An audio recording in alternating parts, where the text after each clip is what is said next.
I'm James Helder. Welcome to Full Court Football 24. Quite privileged to be joined by former Luton Town, Exeter City and Crystal Palace youth coach, none other than Dave Cooper. How are you, Dave? I'm brilliant, thank you. Thank you very much for having me, James. You all good?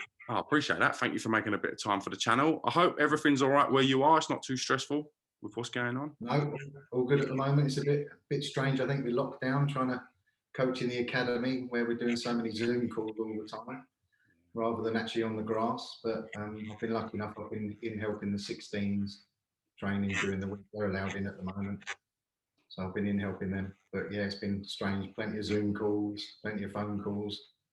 Just need to get on the grass again. It must be tough for the academy kids going from such a robust system. Everything's sort of done for you. Your schedule's planned out to then having such a wayward time at the moment with the way things are and with football clubs and football. Well, I think the first lockdown was a bit of a novelty where no one knew what was going on. And we were doing lots of Zoom calls. We were putting out training schedules for them, asking them to send in videos of stuff they were doing. And then I don't think they had loads of schooling in the first lockdown. It was all a bit messy for them. But this time around, some of them have got so much schooling. They're doing like 5 hours a day schooling. Then we're asking them to do some strength and conditioning Zooms in the evening. They're out doing their own technical work at weekends. We're setting them like tasks, like analytical tasks, like on Huddle, where they've got to do clip some of their own games. So it's pretty full on, just not on the pitch. That's the problem for them. Must be hard for the kids. You're getting a chance to represent an academy. You're excited. You're working hard, and then everything's sort of changed. The goalpost and the goal has been moved, so to speak. You haven't got that coaches on hand, the facilities and everything that goes along with being an academy. Yeah, I mean, I must admit, the staff here have been fantastic. We're in contact with the players all the time, every week, every other day, really. But you also got to think about them sat at home. What's their motivation like? What's their mindset like? Because they're sitting in front, they're doing Zoom calls for school. And then they want to go out and play football. We've done some Zoom call with the boys last week, and they're just the change in their mood when you say, like, hopefully we'll be back in 3 weeks is unbelievable. They're so desperate to come back and mingle with their friends because they miss the social side and the football side. It's massive for them. They're desperate to come back. Now, we've got so much stuff that we can talk about involving the academy and what's going on at the moment, but I think it's only fair to do your story justice that we start at the beginning. So what area would you have been brought up in, Dave? Where did you grow up? I'm from Welwyn Garden City in Hertfordshire. That's where I was brought up. I went to school, Sir Frederick Osborne School in Welwyn Garden. Nick Fowler went there. David James went there. So it's got a reasonable sporty background, or it used to back in the day. So yeah, I lived there all my early years, and then I joined Luton, but I stayed there. I still lived at home when I was at Luton because that was only 40 minutes up the road. What age would you have joined Luton's academy then? How did that come about? How did that involvement with Luton start? Back then I was playing for probably Hanger Yellows, I think, team in Welwyn Garden City.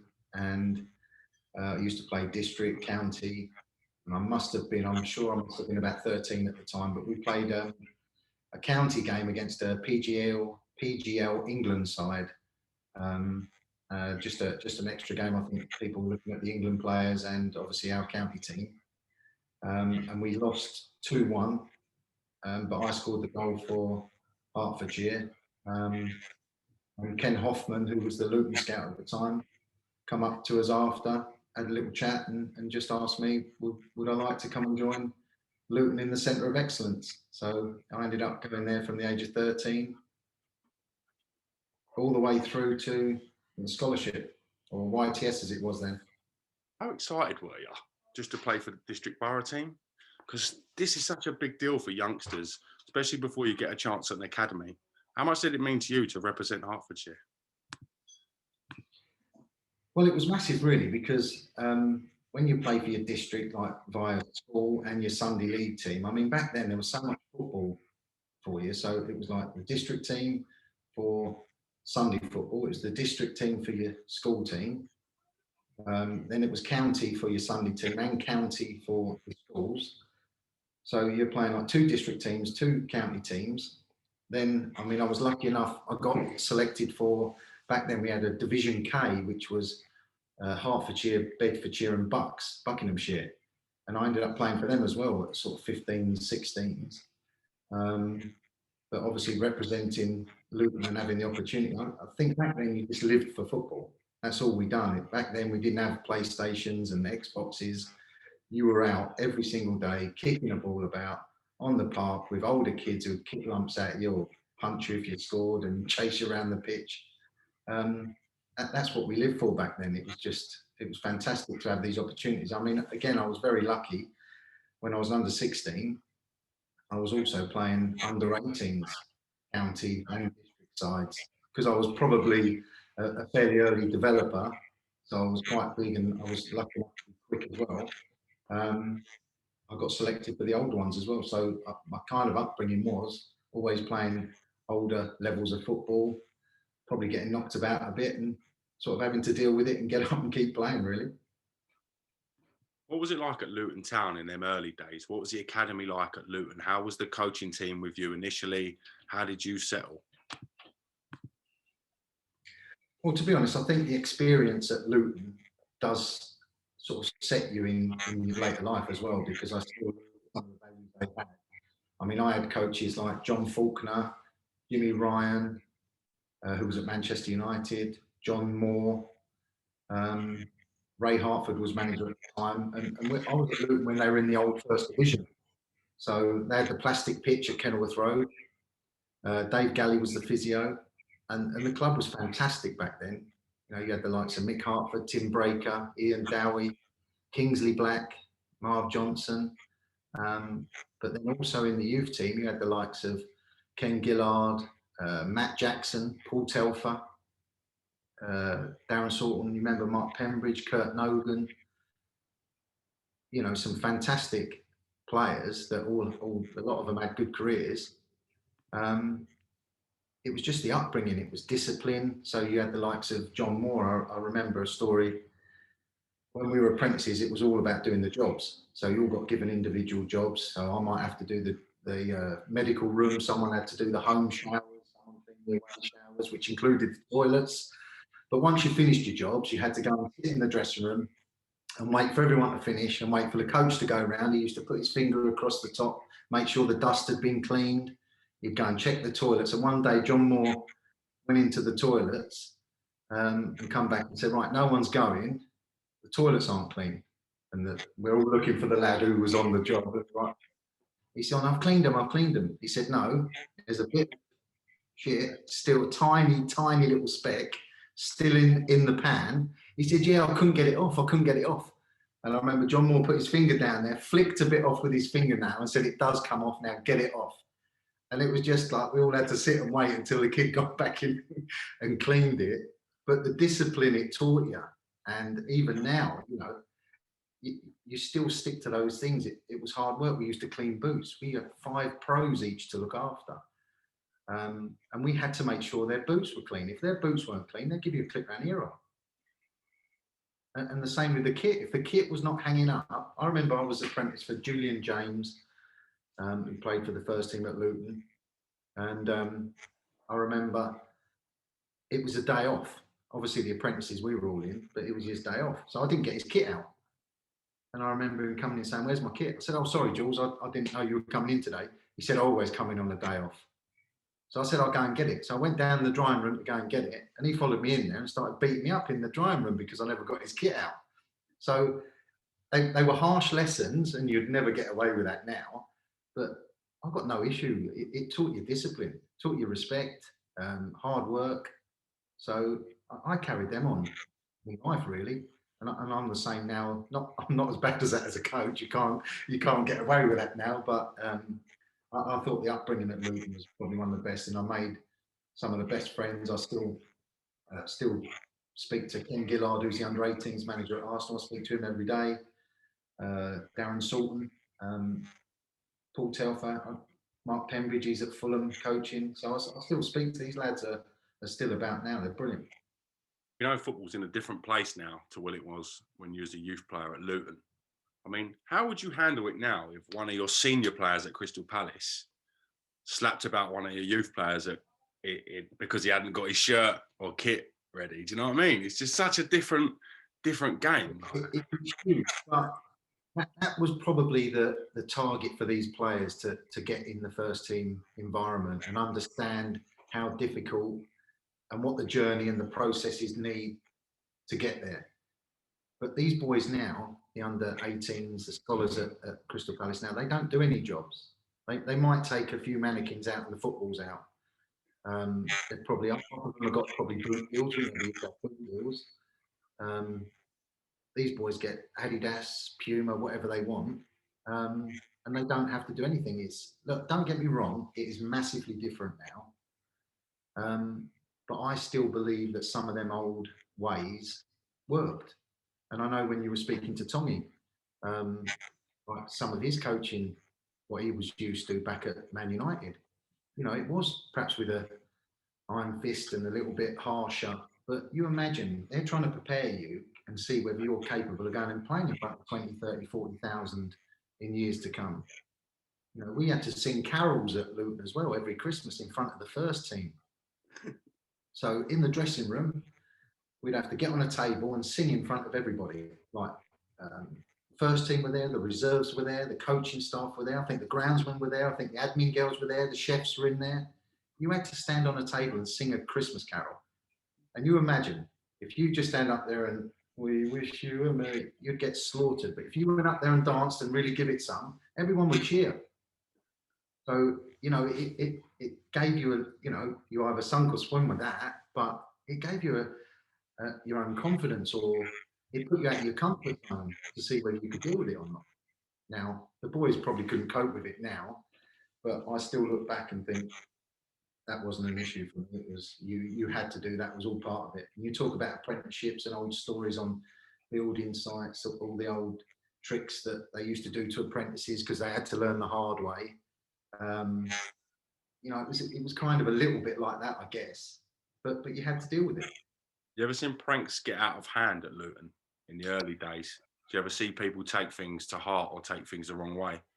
Well, some couldn't handle it. I wouldn't necessarily think they took it the wrong way.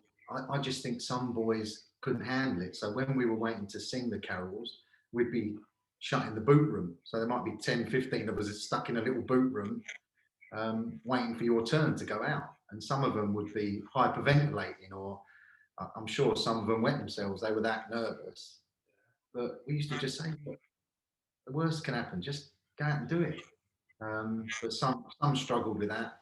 I mean, there was always pranks, as in people might cut the end of your socks off, or deep heat in your underpants, all the old gags. But again, I still, for me, I still think it was part of growing up. I still think it was part of the process, still part of learning. You know, if you did everything that was done to you, you'd never be able to cope. So sometimes you had to show a strength that you wouldn't bite, even though you might be grizzling inside or a bit upset. You just couldn't afford to show it. It's like on a pitch. You imagine you can't show too much silly emotion and then go and kick someone and get yourself sent off and let your team down. You have to be able to deal with that and have a bit of resilience about you. Yeah. So I wouldn't say they got out of hand. I just think that was a real hard school of learning. What were the senior players at Luton like with the younger players, with the youth team? Because you had a cracking youth team there. So would the senior players have taken a lot of time with you guys? Would they have shown you senior pro tricks? Would they have shown you their runs? How did that relationship work with the senior players? Well, to be fair, I think it was very close. I mean, I compare it to what Crystal Palace is like now. Back in our day, where we had to look after 5 pros each, we'd be in there putting their kit out. We'd be polishing their boots. We'd be polishing their trainers. We might have to pop down to get them something. They might want us to pop around the shop and pick something up. So you had real close contact with them all the time, every day. You know, when they'd finish, you have to pick up their dirty slip and put it in the wash basket. And so you were in every day. You were in and around. They might one of your jobs might be making tea. So the lads would want to pot tea every morning. So as they're turning up, getting changed, you'd be in the dressing room making tea for them, doing whatever they want you to do. So it was close. You were close to them. And then you'd occasionally have team meetings where you'd have the youth team, reserves, and the first team all in the same room, and you'd be part of like a mini union, if you like. There was myself and Jamie Campbell had to represent the youth team as not a union rep, but like the spokespeople, if you like. Then there was a couple for the reserves, and then you had your first team players like John Dreyer and Tim Breaker might be the people you go to. So it was a real close knit group even back then. And yes, they loved the banter. Yes, they'd help you.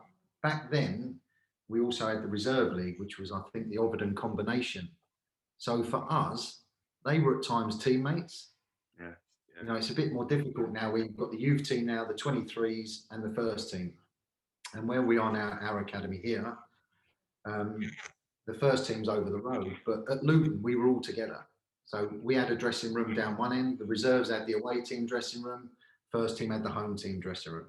But you're all interlinked. And when we play reserve games, you're playing with Ian Dowie, Mick Hartford, Mal Donaghy, whoever was Kingsley Black. When they were coming back from injury, you were playing alongside them. So if you didn't pull your weight, you got sold. And that's what it was like. I remember Les Seeley, like he was there. And, you know, you'd be training and joining in with him. I remember like hitting a goal past him once. And I remember him chasing me. I must have celebrated or done something stupid.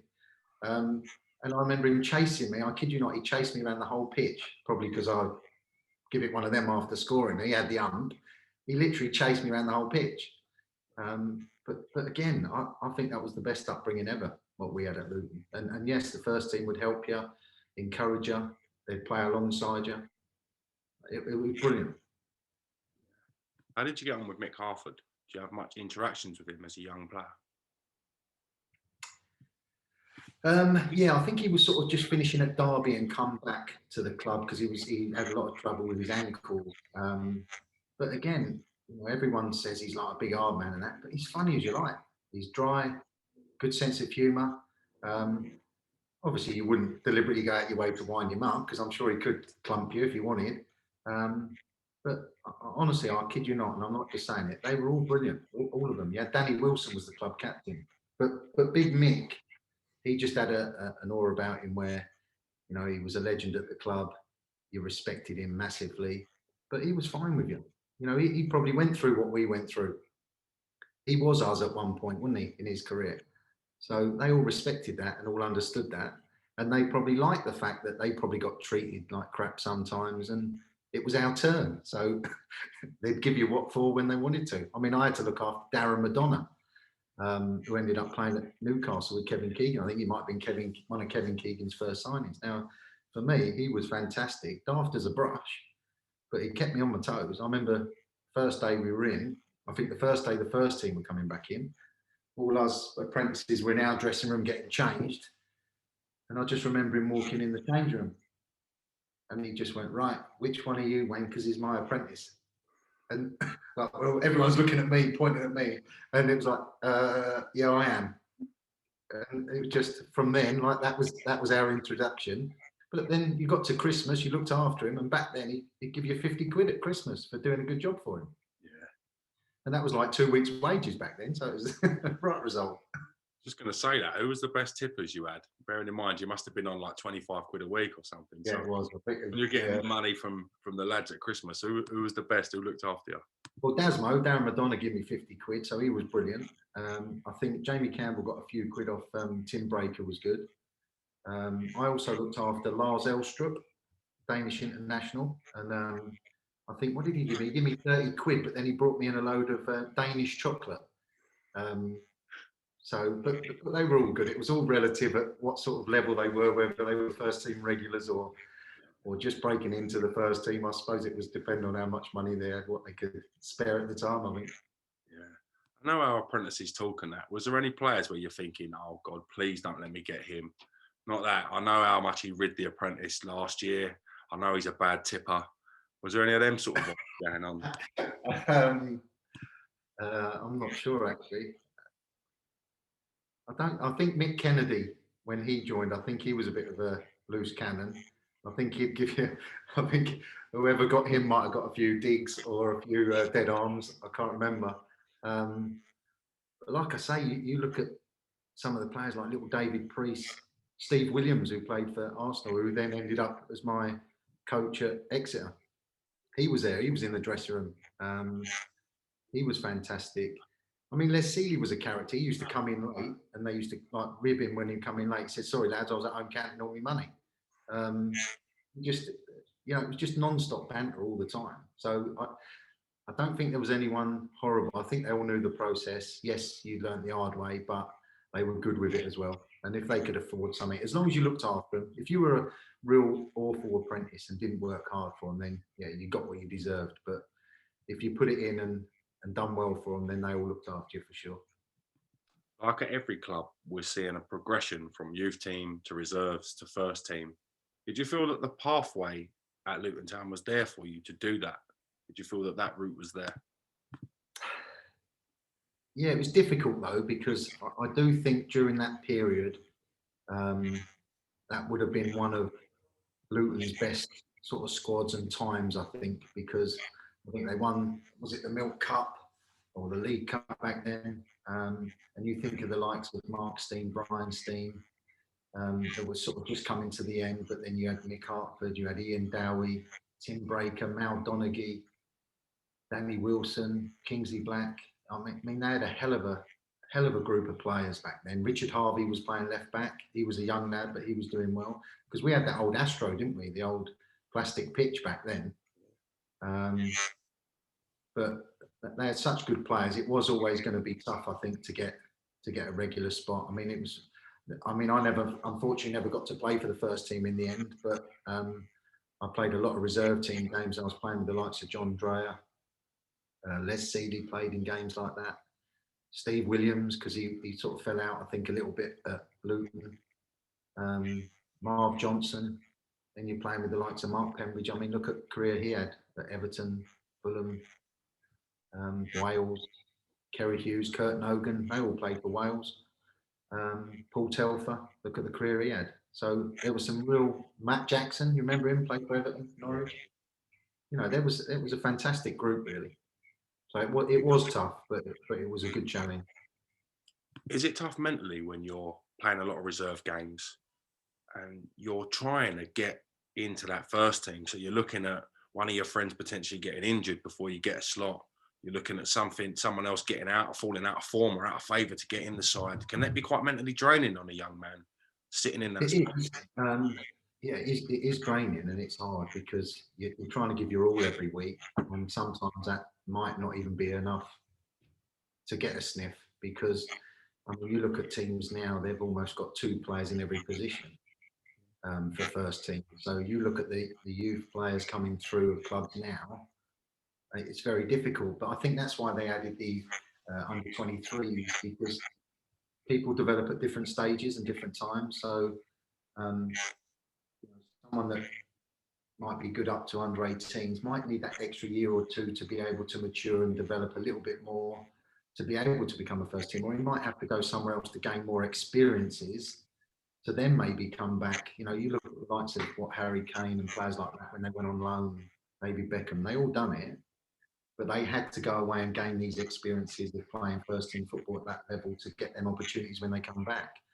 And it wasn't, I'm not sure it was always there for us, because that Ovidon combination was a good standard, a good league to play in, where you're playing alongside first team players. So as long as they kept their professional attitude throughout them games, you'd be learning by default alongside them, because that's the sort of players you'd be playing if you're playing in League One or League Two. You know, or their experiences of playing first team football. But yeah, I mean, psychologically it's very tough because you've got to know what level you're at, but you've also got to work as hard as you can to try and get those opportunities. And sometimes at clubs, if your opportunity doesn't come, you've got to move on and try and get an opportunity somewhere else. Was there a point where you thought to yourself, I'm going to have to look at a different opportunity here? I'm not getting the route or the pathway or the rub of the green to progress my career to that senior level. Was there a point Yeah. yourself you recognised that yourself? Yeah, well, there was the likes of Richard Harvey in front of me. Marv Johnson was playing left back. I think Mitchell Thomas might have just finished. I think Ashley Grimes had just sort of finished, but there wasn't going to be a pathway, I don't think, at that period at Luton for me. In fact, I think the only one that ended up staying was Jamie Campbell, who ended up staying. But unfortunately for Luton, they kind of gradually went downhill after those years, and obviously they've done great to get themselves back in the Championship now, which is fantastic. But they did go through a real tricky period. I'm not saying it was the right time to go, but it was right for me because I ended up signing for Exeter City. It was kind of what football was, you know. If it didn't work somewhere, you had to go somewhere else. Yeah. And football was like that. So, you know, I had other friends that had left and gone to other clubs. But I knew if I wanted to play in football, that's what I had to do. It was weird. You don't think twice about it. You kind of think, right, I want to go and have that opportunity. And I just jumped at it when I heard that Exeter wanted to have a look. I jumped in a car or train at the time, I think, and went down there. I ended up staying in gigs with Kevin Miller. That was interesting. And quite a few others, but he was brilliant. So he used to, poor old Kev had to take, he was the only one that drove in the digs, so he had to take like 5 of us to training every day. But it was just, look, we were in the old First Division at Luton, and then you go into Exeter City. You know, they were 2 great clubs, and it was being professional football. You just wanted to be a professional footballer. At the time, I didn't really care where it was going to be. Whatever opportunity come along, I'd have probably taken it, if I'm honest. I wouldn't have been choosy. I just wanted to play. Who was the manager of Exeter City when you signed? When I first signed, I mean, there's a funny story with this. Terry Cooper was manager. So I come in, it was Terry Cooper and Trevor Morgan. And I remember coming in for the first week or whatever. And then at the end of the week, he said, yeah, I want to sign you. So I signed pro there. And then I don't think he stopped long. I think he went quite quickly after that. And then Alan Ball came in. And all I remember about this was there was, I think Terry signed myself, Steve O'Shaughnessy, and Chris O'Donnell, might have been Dave Coles. I'm sure there was about 7 of us. And I can't remember fully how it happened or whether it was over a couple more weeks, but Alan Ball called us all in the office. And we all sat down, all the ones that Terry Cooper had just signed. And he's gone, right, you lot can all go on the transfer list. So if you can find another club, you can all go. And I'm sitting there thinking, I was only like 18 at the time. I'm thinking, no, I'm not having that. I don't agree with that. Anyway, I didn't say anything at the time. So we went out. I think we were going out to train or whatever. But I ended up, as we all walked out, I ended up turning back round. And I went back in there and knocked on the door. I said, Gaffer, have you got a second? He's gone, yes, son. So he was sat there, and I think Steve Williams was sat like on a bench in his office next to him. I said, I'm not being funny, but you don't know me. And to be fair, Terry Cooper signed me, but he didn't get to know me that much. I said, so you haven't given me a chance. You need to give me a chance. You don't know me. I'm happy to play here. I've got no loyalty to anyone. I just want to play. He said, fair play, son, for coming in and saying that. I'll give you a chance then. And I went away, carried on training. I was always in and around the first team. Never got, because back then it was 2 subs, so I didn't quite make the 12, 13 at the time. And then I kid you not, it must have been about a month later, Terry Cooper invited me to Birmingham. so I ended up going on loan or trial, however you want to look at it, for a month with Terry Cooper at Birmingham. And I believe they were going to sign me at Birmingham. And I think, I believe, I don't know 100% this is true, but I believe Alan Ball said, no, we're not letting him go. And then by the time I come back to Exeter, carried on training that, then I started getting in the first team. I made my debut New Year's Day against Torquay. And I was still 18 then, so I made my debut at 18 for Exeter. Must have been satisfying knowing that you made the right decision to leave Luton. You're now you're now actually playing professional football in the first team. Yeah, oh, it's amazing. I mean, when I first signed for Luton, I was a left winger, and they stuck me straight back to left back. So they obviously saw something, which is quite common. You see wide players, or I think Gareth Bale might have been a left back, and he ended up left wing. So it didn't bother me the change of that. But coming in then signing under Terry Cooper, like delighted straight away, and then him going, and then that sort of treatment straight away. Even though I get why Alan Ball done it. But then having to turn, these are the challenges that you get thrown sometimes where, I must have made an impression on Terry Cooper, and then I had to make an impression on Alan Ball. And I showed a bit of character. We talk about those things we used to do at Luton, the jobs, and if you like, the banter or what you had to do, the jobs and everything else. That must have gave me some form of confidence at the age of 18 to go knocking back on Alan Ball's door and say, "Well, hold on, you ain't give me a chance yet. You can't just kick me out before you give me a chance to play for you."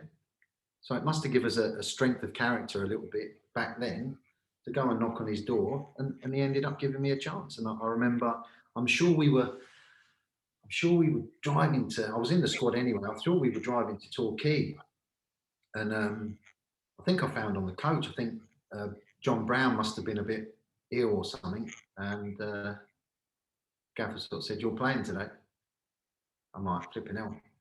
Wow, good job I didn't go out New Year's Eve. I was thinking, brilliant, and so that was it. I made my debut New Year's Day against Torquay. Unfortunately, we lost 1-0. But I think, what was it? John Fashanu was playing, or Justin, one of them was playing. Fashanu was up front. Paul Hall played for Torquay. But I just remember before the game, I must have been sat on the toilet reading the programme, and I just remember Tom Kelly. I think it was Tom Kelly. Knocked on the door and said, "Flipping, are you going to be in there all day? You're a bit nervous about starting today?"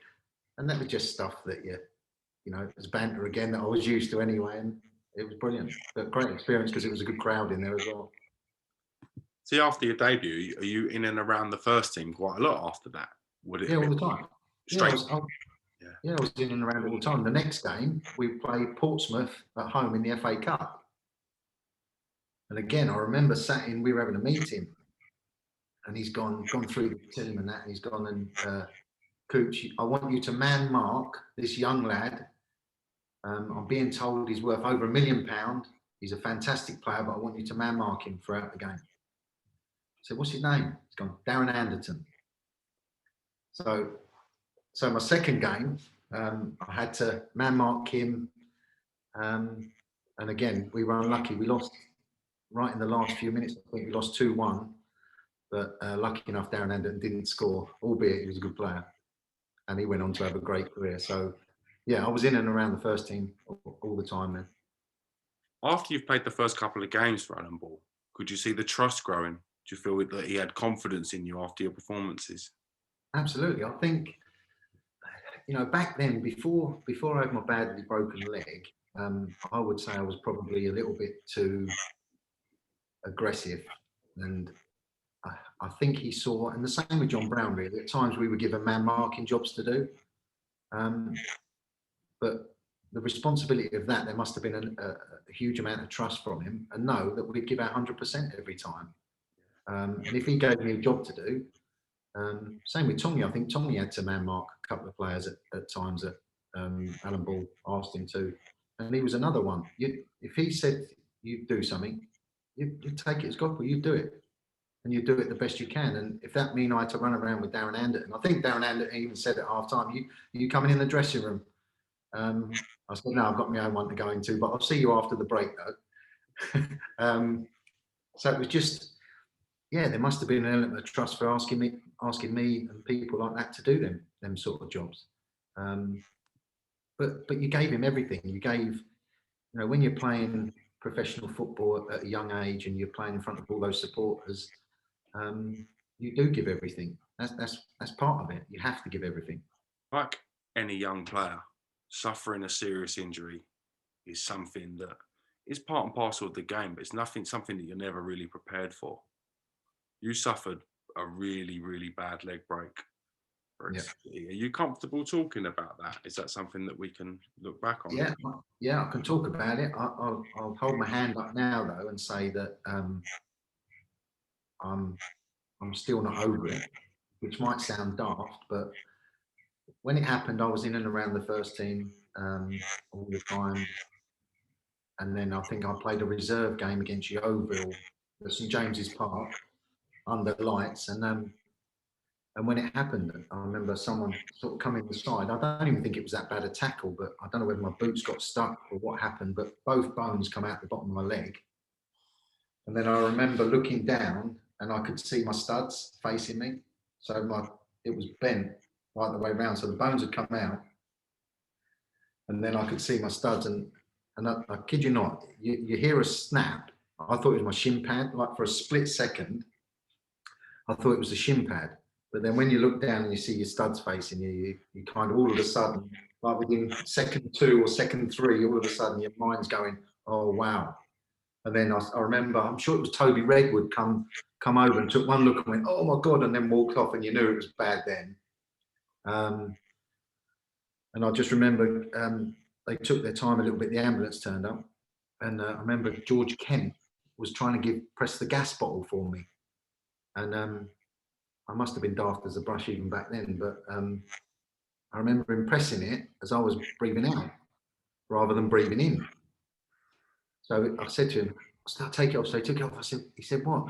I said, will you press it at the right time? Right, and people were laughing, and then he put it back on. But that was pretty horrific. And then going straight to hospital, and I got operated on that night. Bearing in mind, football injuries and surgeries weren't as advanced as they are now in terms of the treatment and the healing process. How would you say your injury healed? How would you say that the procedure went for yourself? Yeah, well, I got operated on straight away. I had a metal rod inserted from my kneecap down to my ankle, and then a couple of screws go in the bottom to secure it. And lucky enough, I had Mick Chapman, who was physio at the time. He was outstanding. But I didn't play first team again for Exeter until 15 months later. 15 months, and that was huge. And we used to go to the Marine camp and do rehab. I was in every day. I think I was in hospital for a week, and every player throughout the club and all the staff and everyone come in and see me at times. Big Ronnie Jepson, I think, brought me in some porno mags, which I don't know, he was mad. Others brought me in some beers, but sat there and drunk them themselves. So everyone come and see me. It was fantastic, the support I got from the boys.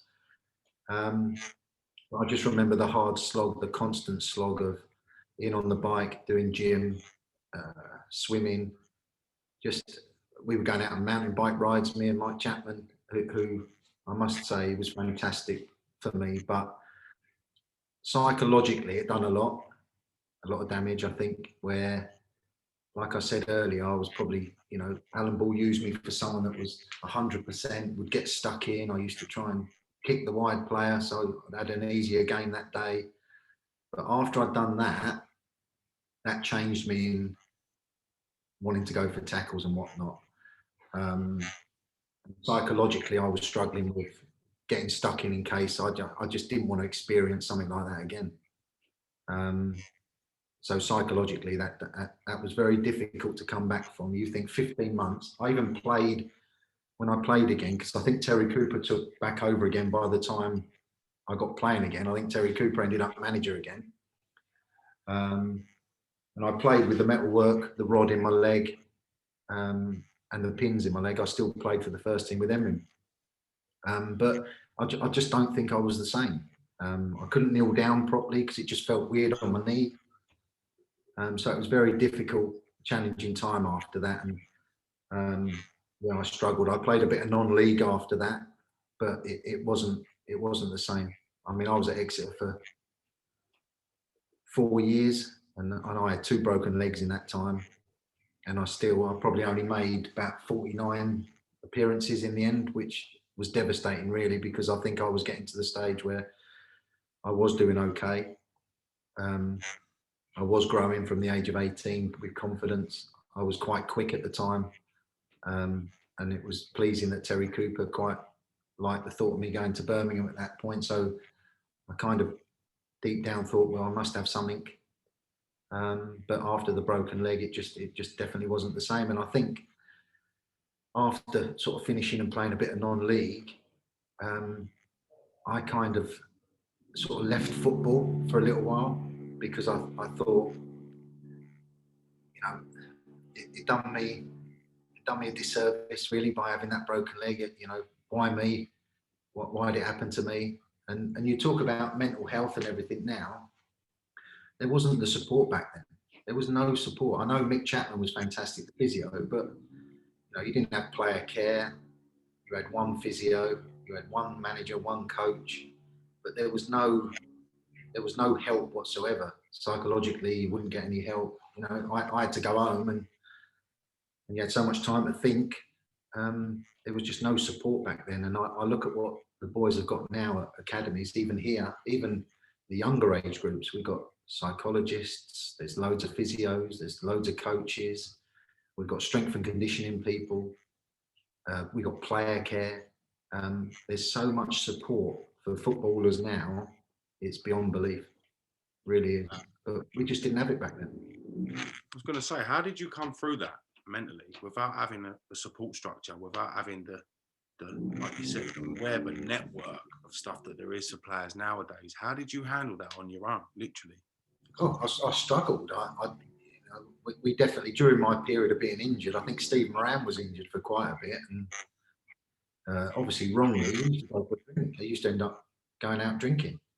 You used to forget about it. Then you used to get drunk, go home, and then go in, do your rehab. Sometimes go out, get drunk, go home. You didn't have, you know, you couldn't deal with it really well because, again, I was a long way from home. Living in Exeter, it was just difficult to deal with. And like I said, I'm not blaming anyone for it, but there just wasn't the support mechanism back then than what there is now for players. Yeah. Just so different. I think your case, and obviously many others at that time, is probably the reason that there is the support network that footballers have now.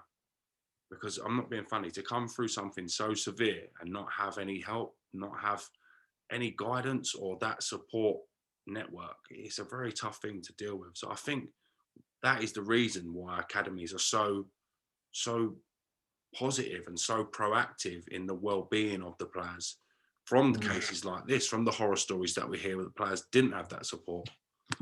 Yeah. Well, even back then, there was agents about, but not loads. I remember I've still got it at home somewhere. I think Barry Hearn, was it Matchroom? Matchroom sent me some old brochure back in the day, but because you didn't know about it, no one discussed it with you. And I remember Alan Ball sort of saying, "God, you don't want an agent; they're not good for you." And so you kind of literally, I'm not saying they're perfect for you, but agents now, some of them are really good. But like I said, you had nobody. You might have said to your mate, I might have said to Tommy. I remember that story Tommy said about when that one against Swansea about his back. You know, should I tell Bally that my back's sore? And I'm like, flipping on, you can't. No, you want to play today. You know, we didn't have the support. We couldn't go to someone else and say, look, we feel like this. Can you speak to the manager for us? Or we couldn't ring anyone up. You know, some people might say you could ring your parents, but you were young men then. You were sort of left, you know, you're out in the real world then. You had to deal with it yourself. You wouldn't at 18, 19, 20, 21, you wouldn't ring your dad up and say, oh, I'm not feeling great.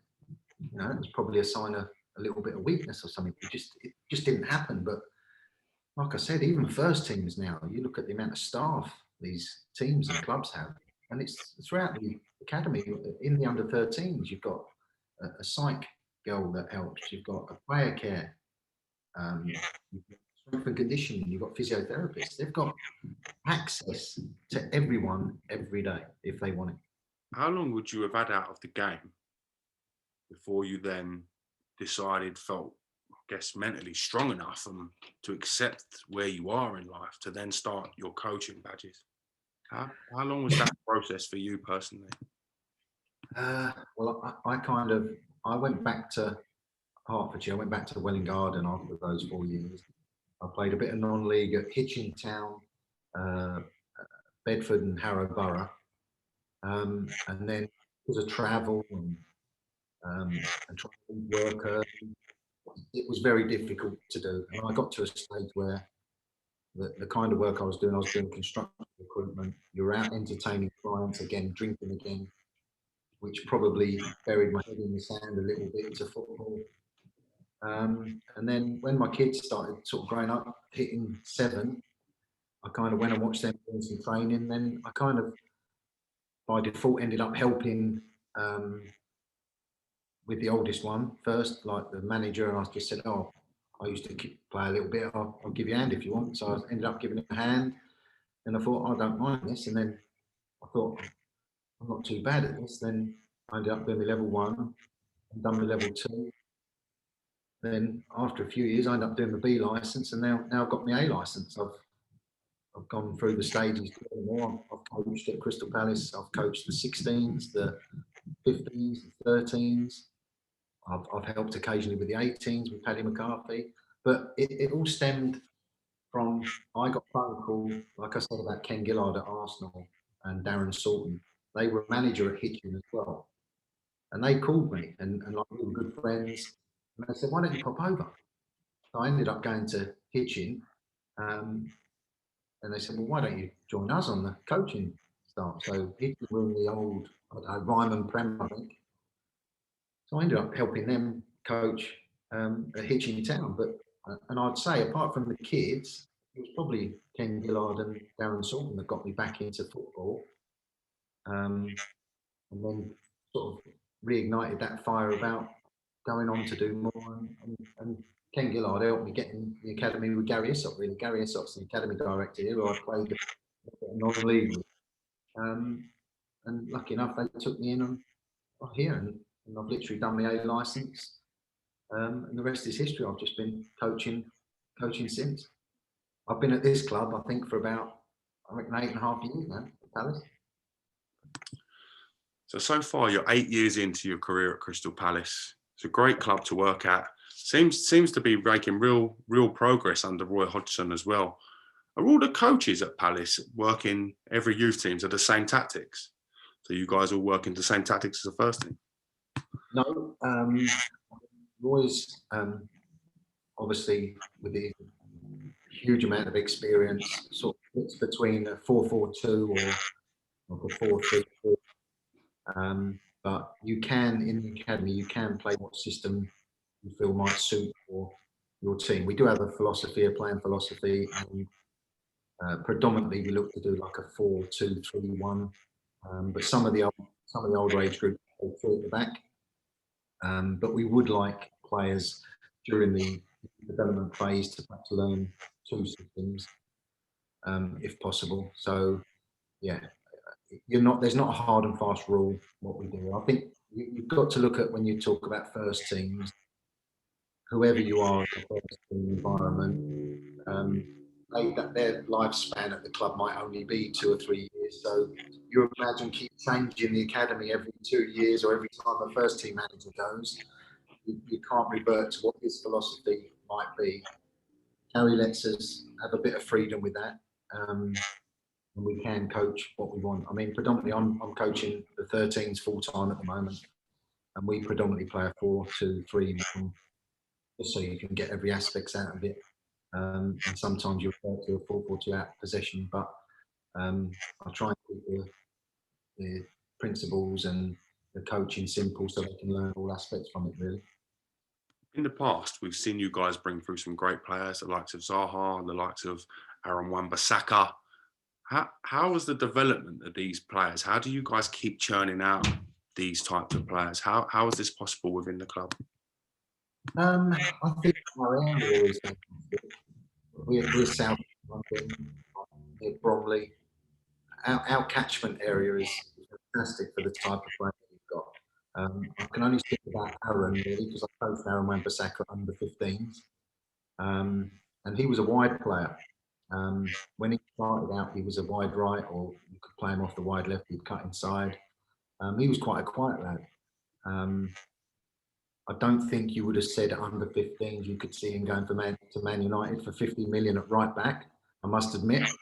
But you could see he had a technical ability, he had a desire, and he was a good player. I remember mate of mine who was the first team coach here, Dave Reddington, he was doing the 23s with Richard Shaw beforehand. And I think one day they put him from wide right in the 23s because they needed a right back, put him right back in training. And thought, oh, he's done all right. And sort of progressed him from there. And it turned out to be a right back. And he ended up going for 50 million. But I just think we've got a lot of players around here, players, they're terrific athletes, great footballers. They've got a real hunger and desire. And we've just got a great mix of players within our catchment area and within this academy. And we're always producing good players. Out the crop of youngsters you're working with now, can you potentially tell us the next Zaha, the next Aaron Wan Bissaka, those types of players in the squad? Who should we be looking out for in the future? We've got a left back who's in the under 18s at the moment, Teo. He's a left back. We've got Finn Mooney, who's a sort of a number 10. He's in the under 18s at the moment. We've got David Omalabu, who's scored for the 23s. But he played for the 23s yesterday against Burnley and scored the win. We've got two fantastic goalkeepers in the under 18s, John Whitworth and Owen Goodman. They're two fantastic goalkeepers. And then we've got another lad called David Abu he's playing with the 16. He's under 15, but he's a good prospect.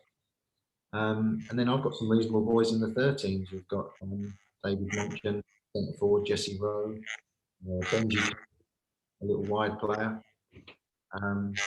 Whitworth. So the under 18s keeper, I've got his younger brother in my team in the 13s.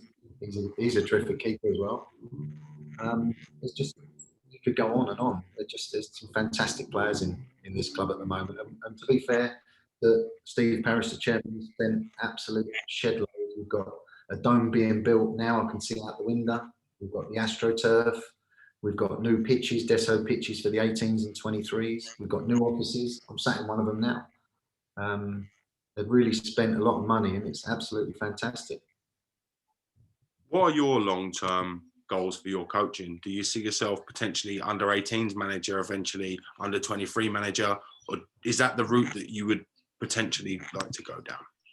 Yeah, I mean, I've made no bones. I've said to various when we have our sort of appraisals in the coming years, I would like to be in and around the pro phase, like the 23s and the 18s. I think I've got experience of playing professional football, but to be fair, we've got Berry's in charge of the 23s. You've got Paddy McCarthy doing the 18s. You've got Darren Powell doing the 18s. You've got Rob Quinn, who I've worked with loads, who's doing the 16s.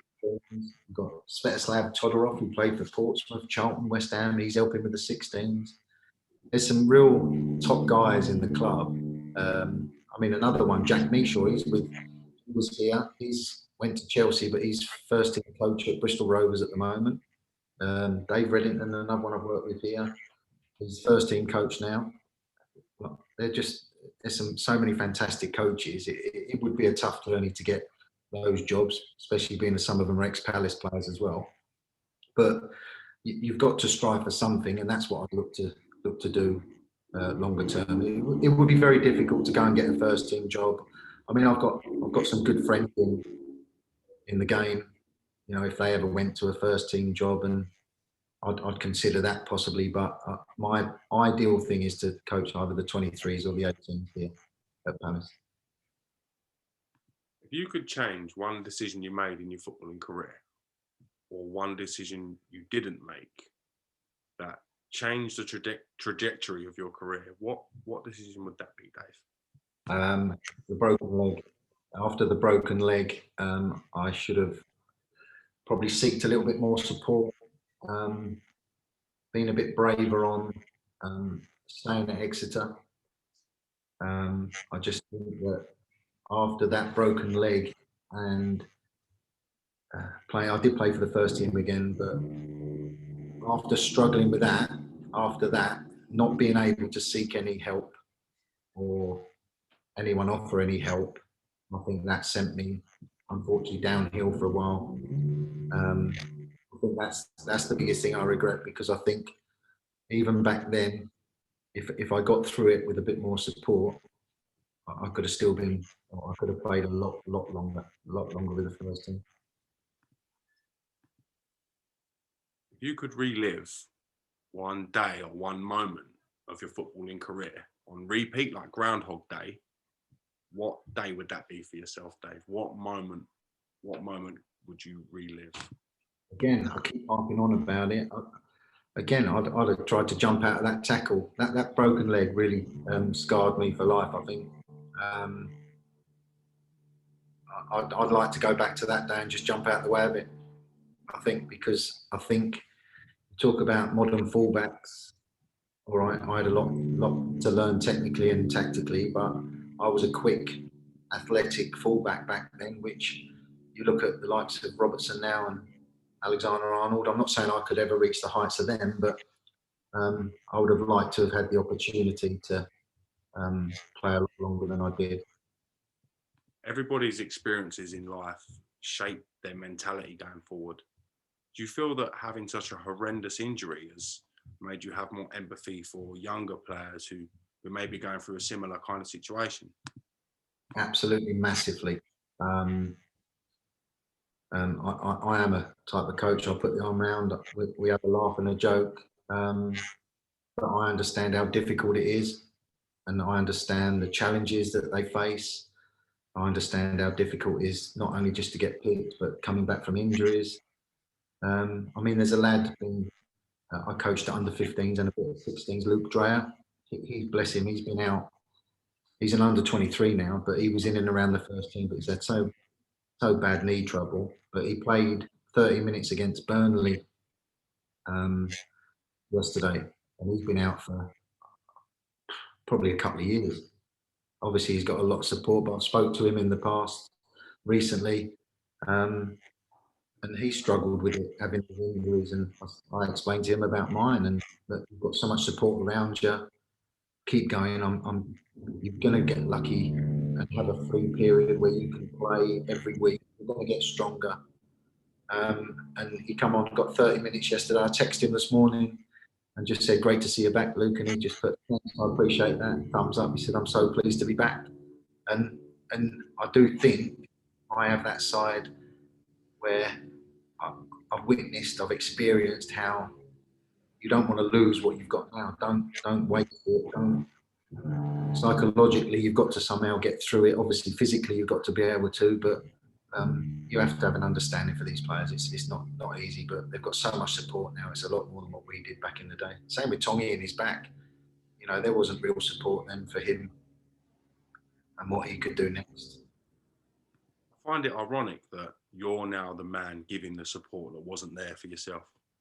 I find it beautiful and ironic, because it's such a tough game, football. And like, if you would have had someone there to put their arm around you to explain about the injury, about the recovery process, confidence, it may have made a big difference to your career. So now that you're providing there to help other players, I think it's a beautiful thing.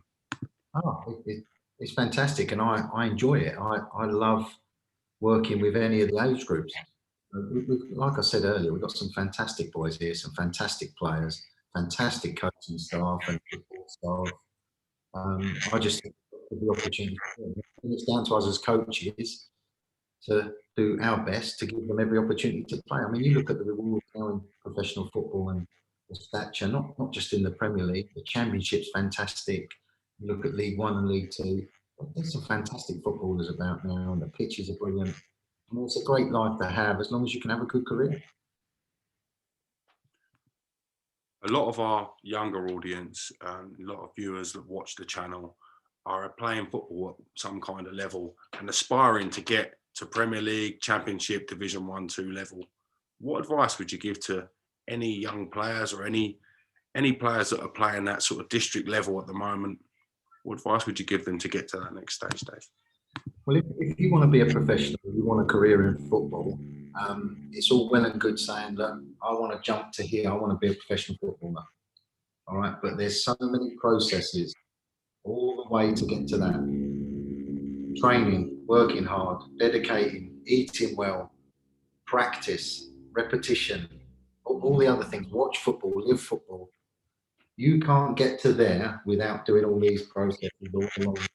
So if you really want to do it, you're going to have to do more than what all the others are doing. You're going to have to work harder than everyone else. You're going to have to dedicate yourself to wanting to be a footballer. And it's a tough journey. Enjoy the odd bit of failure, because as long as you learn from it. But just remember that to get to where you've got to get to, there's going to be so many processes and journeys along the way, and you've got to be able to deal with all of them. I've thoroughly enjoyed chatting to you today. There's so much more I can ask you about the coaching, about stuff, but I don't want to detract from your story rather than making it a coaching story. So I'd like to get you on again in the future, if possible, to talk a bit more coaching stuff. Something I'd really enjoy. Yeah, well, I could always get others on if you wanted to speak to some others, and I know plenty of people if you wanted some more stories and whatnot. So just anytime, just let me know. I really appreciate it, Dave. I can't thank you enough for your time today.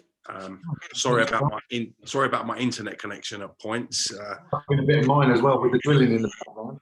It's half term at the minute, so it's very hard for anyone to have any internet time in my house, shall we say. I appreciate yourself making yourself available, Dave, and I look forward to catching you again real soon. Thank you.